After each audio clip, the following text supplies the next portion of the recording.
Hey everybody, welcome back to the podcast. Today we're joined by a brand new guest. Her name is Amanda Udis-Kessler. She's written an amazing book, a very important book, especially for the times that we are in, called Abundant Lives, a Progressive Christian Ethic of Flourishing. And so Amanda, welcome to the podcast. I love your work. I've been excited to connect with you. Thank you so much for having me here. Happy to be here. Yeah, definitely. So before we get into the book, can you maybe take a few moments to introduce yourself to our listeners? Sometimes podcasters do the intro for the guests and kind of read it, but I don't know. I always feel funny reading a person's bio because you know a lot more about you than I do. So maybe tell us about yourself. Who are you? What do you do? A day in the life of Amanda. Sure. So I have a pretty wide range of kind of creative and intellectual projects. If we start with my kind of identities rather than the projects, I started out as a secular Jew, spent 30 years with the Unitarian Universalists, and have now hopped over into progressive Christianity. I also identify as a queer left-leaning feminist, and those identities absolutely kind of inhabit all of my work. Mm-hmm. In my day job, I'm a college administrator. I used to be a professor, but I didn't love grading, and I didn't have great chalkboard writing skills. Handwriting was pretty bad, so Right. moved into admin. Then on the creative front, I write a lot of free use progressive religious music, so hymns, worship songs, that kind of thing. Mhm. Um, I write books. I'm a sociologist by training and something of a self-taught ethicist, which is where this book we're going to talk about today comes in. Um, and so I have an earlier book about the LGBT inclusion struggle in the United Methodist Church. That's an academic book and it's from years ago. The three writing projects I'm really excited about right now. One came out last year. It was put together by a collective, and it is called A Liturgy for All Bodies, New Words for a New World. Mm. We can talk about that or not. The book we're talking about today, Abundant Lives, A Progressive Christian Ethic of Flourishing, has been a long time in development. And I'm so delighted that it's out and people seem to be using it in book clubs and things like that. And I have a sociology book coming out in the summer called Cultural Processes of Inequality, Sociological Perspective. So I'm especially interested in where sociology, progressive religion, ethics, and social justice come together. But Mm. on the lighter side, I am a huge fan of both British baking shows and British police procedurals. And finally, I'm a big fan of selected series of Star Trek, but only selected series. There you go. I like it. I never got into Star Trek, Star Wars, anything like that. I tried to when I was a kid, and it just didn't stick for me for some reason. And I find that people who are in that world are really either really in it or they're not in it at all. I feel like there's no way, there's nobody who's in between. Uh-huh. All right, so I'm really interested to hear a little bit about more about your story because I'm sure that's going to take us into the book because you seem like you're coming to this topic. You seem like you're coming to life from a variety of different perspectives that you've had over the course of your life. So I'm really interested to hear a little bit more about kind of how you were raised in terms of your faith, like what your faith life was like when you were younger, kind of like where you're at today with God and the divine, and maybe some of the highs and lows and things that took you from there to here to write this book and to do the other work that you're doing. So, unlike so many of the people I talk to when I do these kinds of podcasts, I'm not coming out of evangelical Christianity. So I've never had to deconstruct and I've never had to reconstruct. I've actually had to construct. I Hmm. grew up a secular Jew in New York City. Um, and when my What is a secular Jew, if you could define that for me? Sure. So it is someone who is Jewish by heritage and often in at least some ways by culture, as in some of the kinds of things I like to eat, or the holidays are kind of culturally meaningful for me, even if the concrete specifics of the story are not deeply embedded in me. Sure. Um, you know, I'm trying to think of how else to talk about this because no one else has ever asked that question. That's really Sorry. interesting. No, it's great. Curveball. No, I think there are things about kind of Jewish sensibility that that are really different from a lot of what Christianity has been because of Yep. where it mostly wound up developing. So even though it started as an offshoot of Judaism, Hmm. um, the people who kind of took it up and shaped it and made it what it is were not only not Jews, but they were really culturally pretty different from the Jews of their day. Yeah. So Makes we sense. can come back to that. Hmm. But growing up secular simply means my parents weren't religious. They were not observant Jews. I mean, forget Orthodox, they weren't even really Reform Jews. Hmm. So I didn't grow up in any religious tradition. But by the time I was a teenager, I was definitely on a spiritual search or a Hmm. religious search. So my joke is that my friends in high school were sneaking out to get stoned, and I was sneaking out to try out religious services. I love it. Um, and and I did quite a bit of that, but what would often happen, this is New York in the late 70s, early 80s, and what would often happen is I would go to a service, I would find it interesting and thought-provoking, and afterwards I would ask the leader or the person doing the greeting or whatever, how that religious tradition felt about homosexuality, and the answers were virtually always negative, and so I would walk away and go, okay, that's definitely not for me. I need a place where I can be my whole self. And I came out fairly young, and so that quest was definitely uh, deepened by the accident of my music directing a production of Godspell when I was 15 or 16 at my high school, and being just deeply and profoundly moved by that experience, by the music, by the vision of community that it provided, um, by the idea that there were very different ways of kind of thinking about the world. So my first engagement after that with religion was really kind of academic. I studied comparative religion in college, and I found my way to the Unitarian Universalists as still an entirely secular person because my Chinese thought and religion professor was supposed to give a talk at the Unitarian Fellowship in my college town. He couldn't go, he sent me to give the talk. And that began a kind of a 30-year or so relationship with the UUs. Um, I still have really warm feelings toward that tradition, which is a kind of a non-creedal liberal offshoot of Christianity Hmm.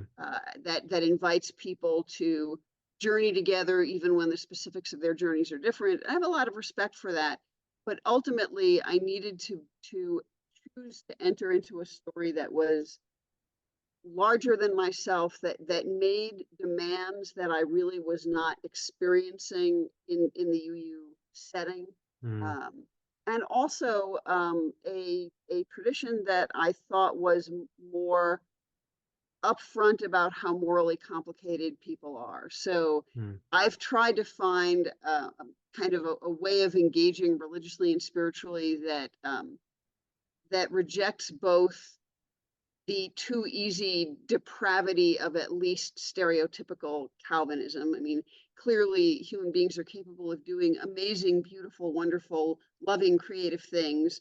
So I don't want to write us off too quickly. And at the same time, in the Unitarian Universalist tradition, there can be a kind of optimism about humanity that I look at the world and I don't see.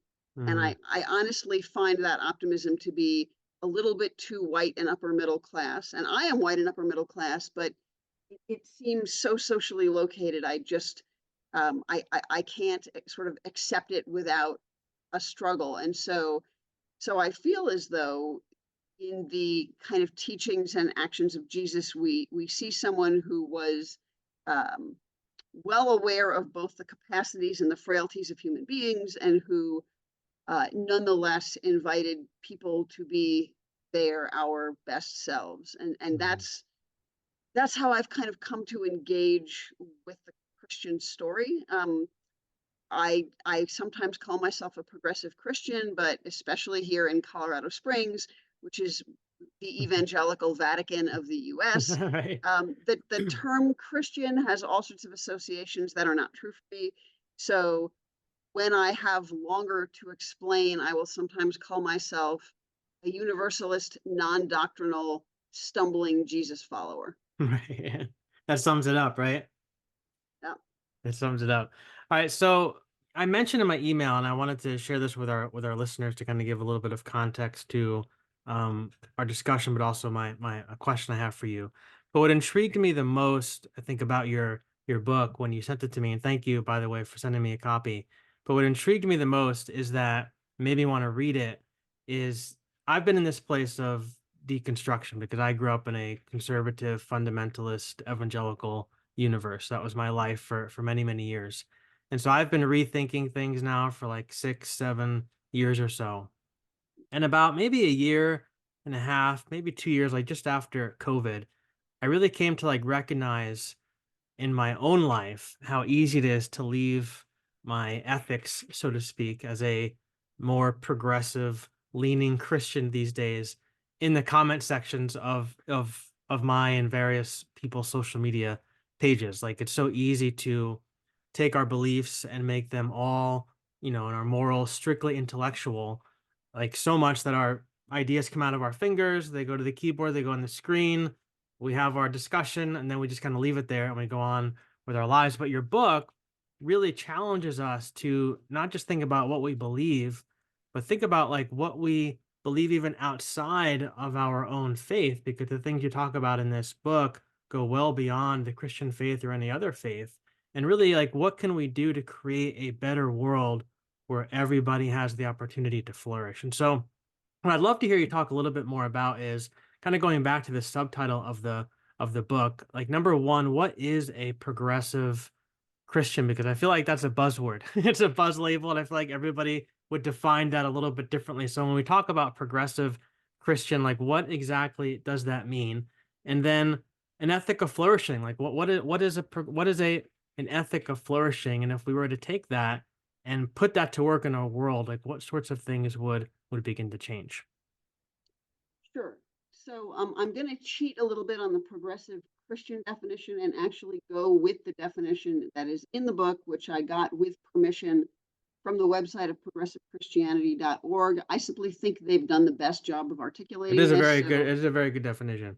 that's why I'm not only lazy, I'm also, respectful of I love others. it. Um, but on that website, they say progressive Christians can be understood as people who believe that following the way and teachings of Jesus can lead to experiencing sacredness, wholeness, and unity of all life, even as we recognize that the Spirit moves in beneficial ways in many faith traditions. So that's part one. To seek community that is inclusive of all people, honoring differences in theological perspective, age, race, sexual orientation, gender identity, expression, class, or ability. And I'm just going to say there's a whole bunch of other differences they don't list, but that are kind of implied. Mhm. Strive for peace and justice among all people, knowing that behaving with compassion and selfless love toward one another is the fullest expression of what we believe. Embrace the insights of contemporary science and strive to protect the earth and ensure its integrity and sustainability. And finally, commit to a path of lifelong learning, believing there is more value in questioning than in absolutes. So that covers a lot of ground. It does a lot of rhetorical work. Mhm. And what I find interesting about it is that, and it is still the best definition I've found, but a lot of what it's doing is still saying what progressive Christians are not. I mean, it is very, very difficult um, to talk about progressive Christianity without talking about evangelical Christianity. And so, overwhelmingly, what progressive Christians will say is, "I don't believe this. I don't believe that. I don't believe the other thing." One of the more famous progressive Christian quotes, I wish I remembered who this is from, but all sorts of people use it, is to say, tell me about the God you don't believe in. I'm pretty sure I don't believe in that God either. Yeah. So again, there is this sort of definition over and against. And even though I love the definition I just read because it is positive, it does say what we do believe, aspire to, yearn for, and so on. Um, Haunting that definition is still all of those negatives. And so what I've tried to do in this book is take an ethic that when I was developing it, it was a completely secular ethic. It was not Mhm. particularly tied to any religious tradition, and it doesn't have to be. I actually think it works really well in Buddhism as well as it happens, but let's leave that aside. But I've tried to sort of take those ideas that I had in a secular context and ask, what happens if I put them in conversation with progressive Christianity? So, drawing on some of the more thoughtful ways of reading the Bible these days, drawing on some of the more interesting progressive Christian theological work that's coming out of the academy, but also out of um, pastors who write but may not be kind of traditional academics and so on.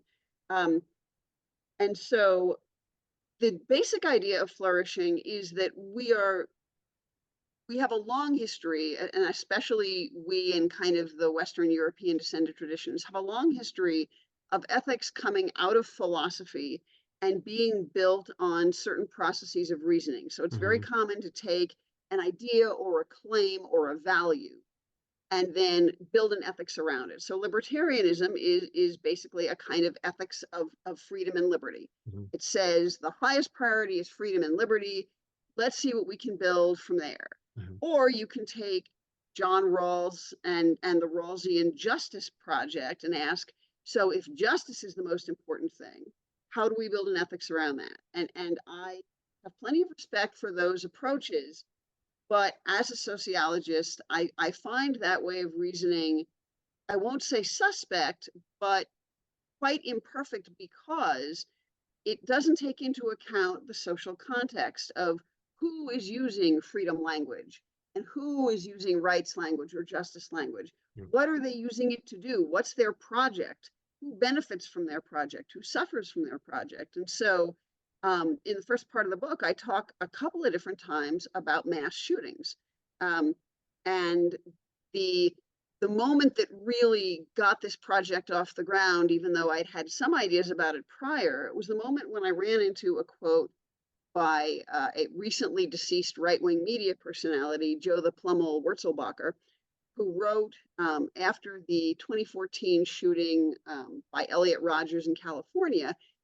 He wrote an open letter to the parents of the kids who'd been killed. And he says in this letter, among other things, um, as harsh as this may sound, your dead kids don't trump my constitutional gun rights. He Hmm. doesn't use the word gun, but it's pretty clear that's what he means.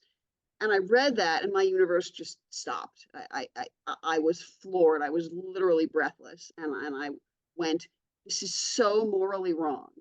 This is an abomination. But what's wrong with it? Why am I having that reaction? What are my assumptions that are causing me to react this way?"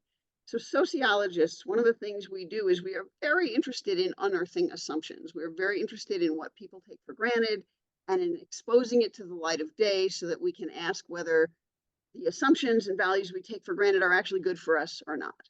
So at least liberatory sociology does that. So I had this kind of reaction to the Joe the Plumber quote and went, okay, and now I want to articulate what's wrong with this.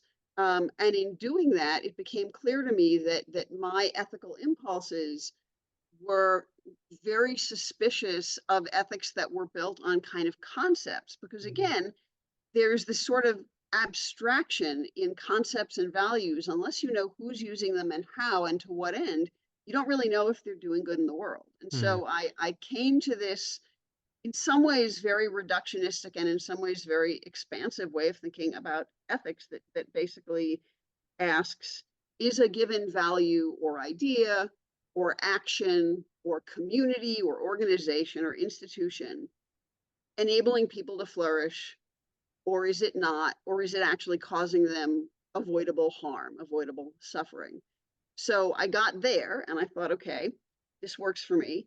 But now flourishing is super vague. So, what do I mean by flourishing? So then I kind of went into Martha Nussbaum's capabilities ethics, and which is the closest thing I found to what I'm doing, and looked at that. She basically says, ethically speaking, we ought to be helping people live into their full capabilities. Now, her work is largely centered on the global south and is largely a really rich, interesting critique of the global north and the ways that it has harmed the global south. So I totally recommend that to people. Hmm. Um, but I wanted something that was both a little more universal than that, and also something that was a little more sociological. And so I hit upon this idea of asking, what are the kind of non-negotiable, universal human attributes through which we flourish, because it's not enough to say we flourish as individuals or we flourish as human beings broadly, or we flourish in our social groups, or we don't flourish because we're in a devalued social group. Like, that's all true, but Mhm. that doesn't actually help us make concrete decisions. So I kind of went back to situational ethics, which is a rich set of ideas developed by, I believe he might have actually been a Catholic priest, I'm not sure, but Joseph Fletcher in the 60s. And he basically said, in any given situation, the most ethical thing to do is the most loving thing to do. And I thought, okay, now we're getting somewhere. But what is the most loving thing to do? How do we discern what that is? And so, I began to write about human beings as embodied, as emotional, as meaning making, as relational, these different kind of aspects of who we are. We're creative, we're moral, we're also immoral. We are broadly defined spiritual, we are broadly defined creative, and so on. And I think I've come to think that we flourish or don't flourish or suffer largely through those attributes. Mhm. So this, of course, is an entirely secular approach to ethics. Any religion could use it or engage with it, but secular humanist atheist people can as well. But as I was kind of making my move into progressive Christianity, I realized that there seemed to be this really good fit between these ideas and progressive Christianity as I understood it, especially in the kind of work that Jesus did, in the ways that he lived, in the values that he lifted up. He didn't, as far as anyone knows, use the word flourishing, but he certainly said and did things that to me were about human flourishing. And Mhm. I argue in the book that I think he got that from the prophets, from which, as an observant Jew himself, he was essentially descended, and that there's some evidence that the very, very earliest followers of the way, communities after him, also cared about some of these matters. And then when I started thinking about the kind of most interesting contemporary progressive Christian theology that I'd read, it all came together even more. So Mhm. ultimately, what feels true for me, and people will engage this in different ways, is that there are these kind of theological and philosophical claims that we can make about what love might look like, about what following Jesus might look like, and so on. But ultimately, it comes down to very practical behaviors on a day to day basis. How are we tending to our own flourishing? How are we tending to the flourishing of our neighbors, our communities, our enemies? That's probably the most controversial material in the book, but I stand behind it, and I'm happy to talk about it. So that's how the set of ideas that again began for me in this really more political context that wasn't tied to either religion or spirituality, Mhm. but over the course of its development, it just turned out to be this really interesting, not deconstructive and not reconstructive, but actually constructive sort of engagement with this more open-hearted and in some ways more humble form of Christianity. Yeah. I found the part in the book where you kind of go through those 10 attributes of humanity that we all kind of share very helpful, because you, in each section, you kind of paint a picture of like an example. You talk about what that attribute is, but then what it looks like to flourish in that attribute, and what it Mhm. looks like to suffer in that attribute. And that was very helpful for me. I was wondering if you could speak maybe a little, maybe even give us a couple of examples, because again, coming from my background, I think a lot of our listeners come from the same kind of place that I did. We were taught that, I can't tell you how many times, I'm almost embarrassed to say it, how many times I was told everybody has the same opportunity to flourish, right? Like everybody, we all start at the same place, the Right. same playing field, and it's up to you as you grow what you're going to do with it. But everybody's got the same opportunity, and that's how I grew up. That's just what I thought. And then I thought that even when I pastored a church, I thought the same thing. But then I left the church, and I've talked about this on the show before. I went to work at Apple for Mm, 11 years, and I worked in a store with 150 people. And now I'm starting to work with people who are, black people who are lesbian, people who are gay, people who are trans, all these different types of people. People who are Muslim, Jewish, atheists, all different types of people, all different types of backgrounds. And I'm like, wow, not everybody's the same as me, right? It was just a light bulb moment for me. And all these people who now I'm interacting with, who I were told growing up, are either evil or they're wrong or they all have the same opportunity as me. I'm starting to see that that's not true at all. And so again, this particular section, going through these 10 attributes and being able to see visually and being able to read examples of what it looks like to flourish, looks like to suffer, I started to realize that flourishing for me as a white middle class male was much easier than it is for a lot of other people in the world. So if you could speak a little bit to that, I think that would be great. Sure, there's a lot of kind of different ways to speak to that because you've covered a lot of ground there. So I think um, the individualistic strand in today's, let's just say, U.S. evangelical Christianity is not particularly Christian, and I may Mm, offend some people by saying that, but what it really is it really represents some specific cultural aspects of US American capitalism and some strands of US American sort of civic religion that have gotten hooked in with Christianity, but that are not in any way inherent to it. mm, So I think we need to start by going all the way back to Jesus the Jew mm, and the fact that most of the people he was talking to and telling stories to were poor, sometimes desperately poor, usually Jews, who were living in an oppressive situation. So the Romans had colonized Judea, mhm, um, and had and could, cause suffering at a whim.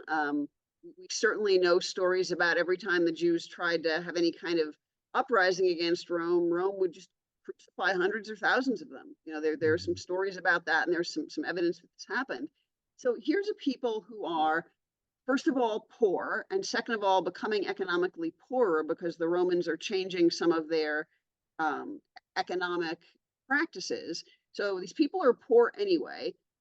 They don't really have any of the kind of venues of protest that societies like ours today have, because if you protest, you're likely to just get summarily killed. mhm, Um, you know, um, and so Jesus is living and breathing and working in a society in which no one is claiming that everyone has equal opportunity, but no one with any power is trying to change how unequal it is because the people with power are benefiting from the power. mhm, Um, so his stories simply assume there are social and economic and political and religious hierarchies, and they kind of come out of that, and in certain really important ways they challenge that. All of this makes it, I think, very hard for a very individualistically minded, libertarian leaning evangelical Christian in the US today to read those stories and figure out what they say in today's world. Because again, in our society, even those of us who tend to lean left or be politically progressive, and even of those of us who didn't grow up as evangelical Christians, have been completely enculturated by this individualism. We have been taught that people rise or fail on their own merits. mhm, And one of the things for me, I sometimes joke that my real religion, in fact, is sociology. And what I mean by that is the core assumptions of how society works that sociology offers us. Those are the things I absolutely believe without reservation. I have been completely, to use a Quaker term, convicted of them. mhm, Whatever my religion, I genuinely find the sociological approach to human interdependence, to the ways that inequality works, to the ways we are socialized to understand the world and how that impacts us. I find those things to be simply true. mhm, And so that means that I start with the assumption that our society, like all society, has some hierarchies, yep, has some social, political, economic, moral hierarchies. And what that means is, A, we don't all rise and fall on our own merit. Because we have social patterns of inequality that make it easier for some people than others. Um, but but also that means that we don't flourish or suffer strictly for individual reasons. So I'll give you a concrete example. Um, I have fairly bad arthritis in my knees, and so I live with some degree of physical discomfort that is unfortunate. It hasn't stopped my creative life, but it means that I can't go out and run a marathon. Right. Um, One of the reasons that I have arthritis of that sort, and I'm under 60, but one of the reasons I have it so young is that I used to weigh a lot more than I do now, and that is partly because I used to have a pretty self-destructive relationship with food, which I'm very comfortable talking about, which has, thank God, changed. Um, but when I ask, well, why did I have that problematic relationship with food? Some of the answers are very specific to my individual history and my individual family dynamics and things like that when I was a kid. But some of them also have to do with some of the ways that it's hard to be female and queer in this society. And so, on the one hand, some of my suffering around food really was very unique to me and my own Hmm. story. But some of it was a coping mechanism having to do with sexism and homophobia. Yeah. So, in a society, if I had grown up in a society with less sexism and homophobia, I actually might not have arthritis today. I know that sounds kind of weird, but what I'm trying to do is honor both the really kind of unique idiosyncratic elements of my life and also set them in their social context, And which how is to say, connected those things are, right? yeah, yeah. Yeah.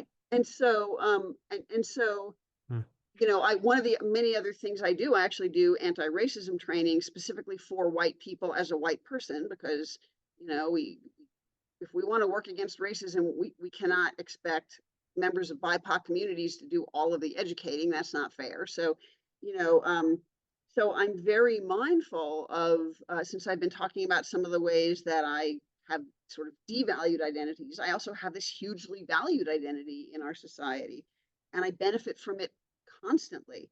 I am an inveterate speeder when I drive.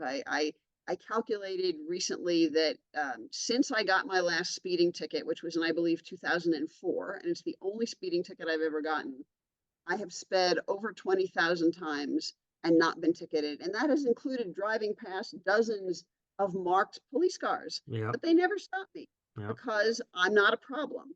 Yep. And so that is a way in which I kind of benefit, and that lets me, believe it or not, kind of flourish in some really concrete ways. Like if I'm running late to church, where because I'm the musician at my church, if I'm running late to church, I just, put my foot down on the gas and go, and I'm essentially positive that I can speed past a cop and not be stopped, Yep. which plenty of people who have darker skin than me do not have that luxury. Um, and this also means, of course, that I am just about never worried that I'm going to encounter police violence that will end my life. Yep. So that is, in our society, kind of a luxury. So in this sense, there are all sorts of really concrete day-to-day ways in which my identities have some impact on my well-being, my physical well-being, my psychological well-being, my access to creativity. I'm going to pull up one of my absolute favorite quotes from chapter 3 in the book. This is from African American author Ralph Ellison, and he wrote it decades and decades ago. Um, and he wrote, "This is a world in which the major energy of the Black imagination goes not into creating works of art, but into overcoming the frustrations of social discrimination." Mm. And so that to me is a tragedy. And it's actually a tragedy for all of us, because if we think about all of the people who have some kind of devalued identity or multiple devalued identities who don't have the bandwidth to give the world their absolute all because they're too busy kind of coping with discrimination or the fear of being harmed, whatever it might be. I mean, imagine all of that energy and all that imagination freed up just to make the world more joyful. So Mhm. imagine someone with your level of wonderful visual art creativity, right? Someone who can do the kind of stuff you do, which is absolutely beautiful, but someone who doesn't do it because they don't have the resources or they don't have the emotional bandwidth or they're too busy coping with discrimination on a day-to-day basis. Maybe they're female and trying to navigate in a sexually violent world. Maybe they're poor and trying to find their next meal. maybe they're Black and trying to avoid getting killed by the police. But all of us lose when that person cannot be creative. Mhm. Uh, and so this way of thinking about kind of ethics and well-being ultimately assumes our interdependence as people, and ultimately assumes that in at least certain ways all of us flourish better when all of us flourish better, which Yeah. is not how individualistic US culture tends to see things. So Yeah. I was talking about the book with my church group. They're reading it right now, and one of them said, you know, what would you say? I'm going to push back a little bit. What would you say to someone who said that this book advocates socialism? And I said I would ask why we assume that socialism is inherently bad, and I would ask us to have a conversation about economic systems and what's good about capitalism and what's bad about capitalism, and what maybe could we change in it to make it better. But you know what this book really is it is deeply suspicious of relying too much on concepts or ideas or systems for guidance, and Yeah. always just keeps coming back to real people. Who are we in the world? What are our lives like? What would make our lives better? How do we take care of ourselves? How do we take care of each other?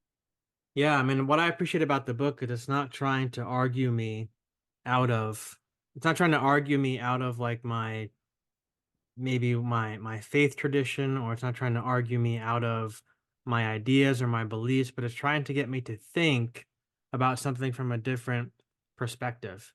And Yeah. even while I was reading the book, especially again these 10 things that you go through, I was thinking back to my time at Apple. And I remembered I hadn't really thought about this instant this instance until I read this part of the book, and it came back to me like in a flash.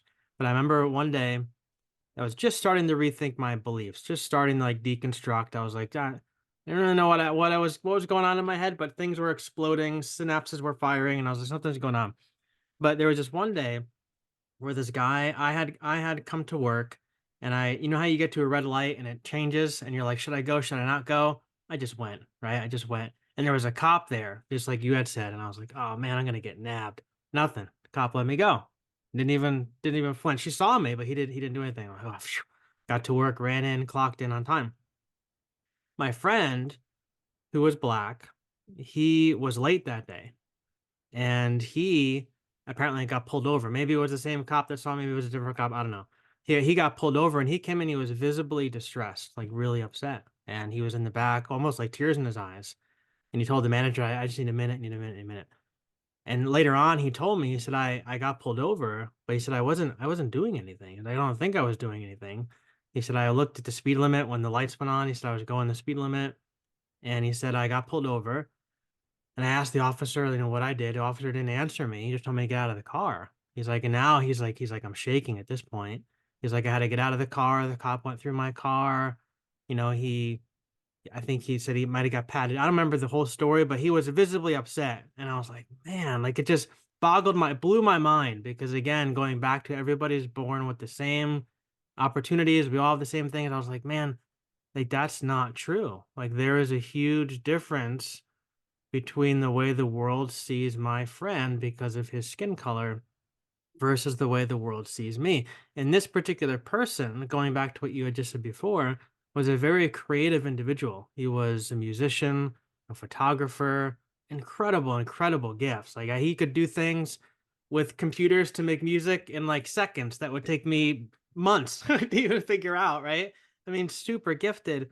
But he even remarked that like the space that the world is in and the things that he has to grapple with because of the color of his skin makes it very difficult for him to tap into that creative energy sometimes because he's so distracted with everything else. And I thought to myself again, wow, like I can go home and speed through a red light, and chances are pretty good I'm not going to get pulled over, and go home and I could work on my stuff and not have to think twice about it because I don't have to think about those things. But for him, it's just entirely different. So I think that all that to say, I think this is such an important conversation because I know for me, I often thought of flourishing like if the society is flourishing, everybody's flourishing. If right now the society doesn't seem to be flourishing at all, but there were times when it seems like the stock market's up, things are going really well, rah rah America, everything is going great. So you tend to think, especially somebody who's a middle class white guy, everybody's good, but that's not true because there's a difference between societal flourishing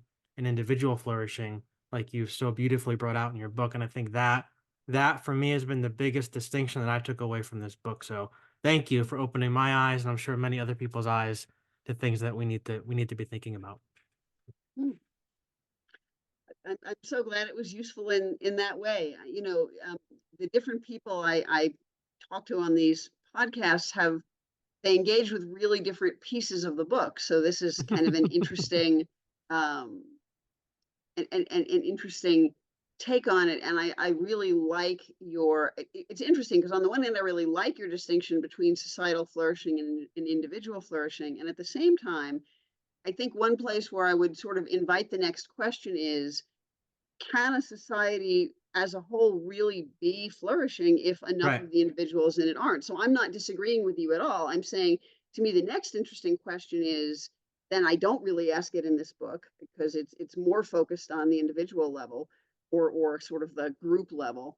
Um, but what would a whole society look like if in fact we all sort of brought our moral commitments to everyone having some access to good things. And then this is so hard. I mean, there's a reason why chapter 6 focuses so much on kind of cultivating virtues in ourselves because Hmm. becoming committed to doing this and I don't mean by this just going out and doing justice work. I mean that's a piece of it, but it's Yeah. also literally finding the courage to rethink what we thought we knew, Yeah. which is hard. And your story is sort of a perfect example of that. Yeah. And I think that's the thing, is it's, societal flourishing versus individual. It's a lie that I think that we've been told, is that society's flourishing, everybody's flourishing. Society, if everybody, even if everybody's not flourishing as individuals, as long as society looks good, then everything is good. Like that, I feel like that's, like you said, it's not true, because how well is society really doing if the individuals of that society aren't doing well? And I remember I had this conversation with somebody about various political figures. I'm not going to name the names, but we were talking about, different candidates getting in, and this one person said, "Well, if this particular candidate gets in, and this particular group, kind of takes over, in the past, the economy's done much better. Society seems to flourish much better." I said, "Okay, but what if that particular person gets in and starts removing different rights from different groups, right? Like different LGBTQ people, women, things like that. Like, what if those people start losing rights that they fought really hard to have? Is society doing really well because the economy looks better and because things look better on paper, when those individual people's lives are now more miserable on a daily basis because of the rights being taken away?" Like, and that was a discussion that we began to have. I remember the person, like, the light bulb went off, and they still were kind of arguing for their case, but I think that they had now something to think about. And I think that that's what your book is doing, just giving us things to really think about. And when I think about, like, what can we do as people, like, what can the everyday person who works a 9 to 5 job, who's trying to pay the mortgage and just try to make it through the end of the day, like, what can that person do? And I think that you so beautifully just said it, is be willing to rethink some of your ideas. Be willing to rethink some of the things that you've been handed, that you've taken as gospel, so to speak, over the course of your life, and wonder, what if this isn't really the best way? What if there's a better way? And here to me is where this actually comes back into Christianity. Um, I think, and I've sort of written and talked about this in some other venues. I think Jesus actually calls us into discomfort. Hmm. He was willing to make people uncomfortable with the things he said and did. He was willing to suffer discomfort to an astonishing degree. Um, and I think that in the particularly wealthier white evangelical world, there is a tremendous emphasis on kind of being comforted and being comfortable. Yeah. And so, one place where I think progressive Christianity at its best, it doesn't always do this well, but when it does, it's pretty good. It says two things to us about discomfort. It says following Jesus means being willing to live into at least some degree of discomfort. That Mhm. might be discomfort because our ideas are being challenged. It's discomfort because we're being asked to tend to and love people who we don't like, who we are different from, who may even be threatening or harming us, thus the loving our enemies piece. So, part one to me of progressive Christianity on discomfort is we are invited, called into discomfort. And part two is we are guaranteed that underlying love, that spark of creativity at the heart of all things, that however we image God or the divine or the sacred, that he or she or it or kind of whatever language you use, that we will never be left alone in our discomfort. We are invited into discomfort, but that presence, that hope, that capacity is always there with us in the discomfort, helping us wrestle with it. Yeah. Um, and so maybe there's even something holy about the discomfort itself. Maybe this is like Jacob wrestling with the angel. Yeah. Yeah. His hip is put out of joint, so he's injured, and yet he comes away with a blessing and a new name. And I think we are invited into various kinds of discomfort today. And if we're willing to wrestle, we will receive new names. We will receive blessings. We may limp for the rest of our lives in a sense, but it will be kind of to the betterment of people. And I have to believe that whatever else God wants, God wants us to have joyful, humble, grateful, productive, beautiful lives. That's right. That's right. So good, Amanda. We are just about out of time, but this Yep, has been so much fun. Thank you for your work. Thank you for this book. Thank you for making time for us. I appreciate you. absolutely. Thanks so much for having me here. Yeah, and real quick, where can people go online to interact maybe with you and your work? Any particular website you want to point us to, or social media places where you inhabit? Sure. So two websites and one social media location. My writing is on https:// amandaudis-kessler.com, AMANDAUDISKESSLER.com. And there's also information about the books there. My free use progressive worship music is available in score, recording, and video form on a second website. And that website is queersacredmusic.com. That's all one word. So https queersacredmusic.com. And I am on Facebook where I'm fairly active. So feel free to just look up Amanda Udis-Kessler on Facebook. I'd love to hear from you. And I look forward to, maybe hearing from a few people. And I create free use music on commission. I do not charge for it. So if you are a member of a congregation with progressive values and you need a new worship song, please get in touch. Let's have a talk. Love it. Well, I'll put all the links in the show notes, and I'm sure we'll do this again sometime. All right, you take care. Dearly beloved, we have assembled, joining in wonder, singing in praise, lifting our eyes, raising our voices, trusting in hope, in love, and in faith. Hallelujah, hallelujah, hallelujah, God is great.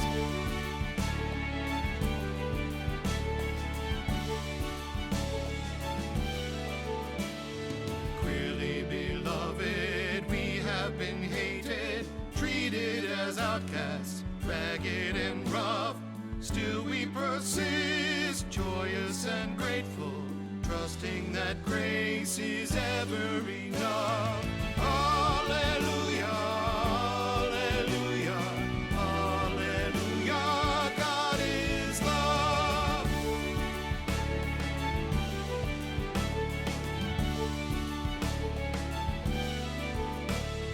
Queerly beloved, we have discovered love that is perfect, ending our fear. the truth waiting to claim us. There is a call so strong and so clear.